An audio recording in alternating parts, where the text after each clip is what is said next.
Good afternoon. I recently began listening to the audiobook version of the book The Red Badge of Courage, Stephen Crane's classic novel about the experience of a Union soldier during America's Civil War. The opening chapters of this book are a perfect example of that well-known description of what life is like for a soldier during war. Long periods of boredom, punctuated by moments of sheer terror.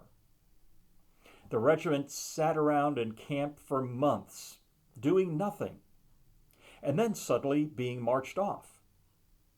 They marched from one place to another for no apparent reason, then off to another again, and then back to where they were before.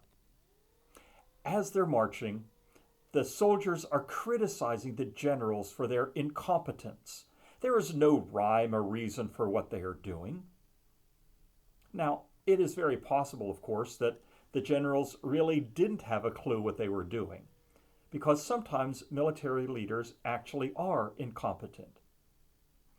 But it's much more likely that the generals, from the perspective they had of the overall picture, better understood the situation than the lowly privates did. They knew what the best course of action was. What seemed to the soldiers as pointless activity actually did serve a purpose.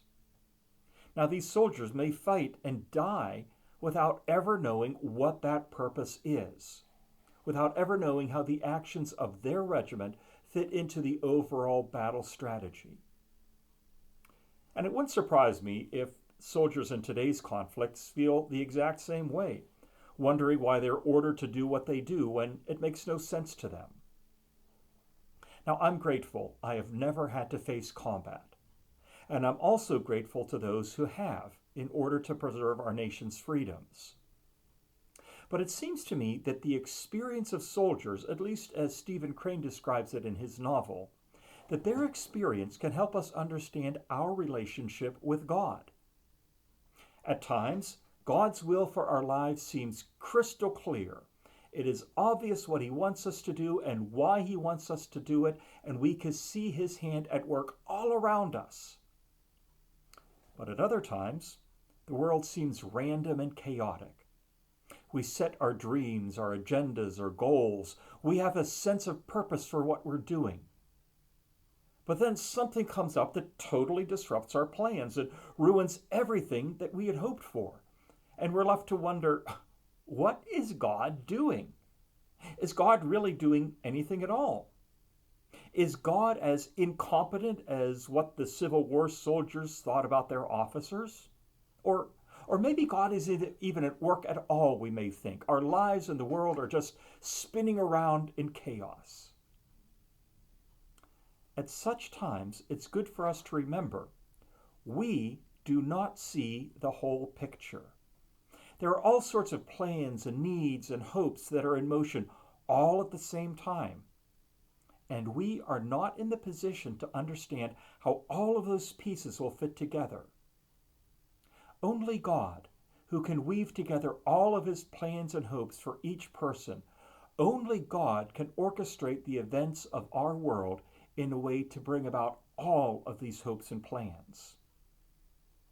Now, in the moment, in the short term, we may feel as though everything is failure and disappointment. But in the long run, it may be revealed to be a source of blessing. Or maybe it won't. We may never fully grasp God's intent. We may never attain that greater perspective. Now I know what God was doing. Now I know why that happened. That may never happen. Sometimes because the long plan is so long we don't even get to see it. But often we don't recognize what God is doing because we have our hearts set on the goals and plans that we have for ourselves. That is what we consider to be success. And if God says, no, I want you to go in a different direction, which will be better, all we can think about is the direction that we had in mind that didn't happen. God steers the plans of our lives in a new direction, but we're still thinking about our plans. And we focus our attention upon disappointment that things didn't work out as we had hoped for. And this prevents us from being able to recognize and to appreciate the direction that God is leading our life. Or as Proverbs 19 verse 21 puts it, many are the plans in a person's heart, but it is the Lord's purpose that prevails. What all of this requires from us is two things. First, it requires from us patience, for us to wait for God's plan to unfold.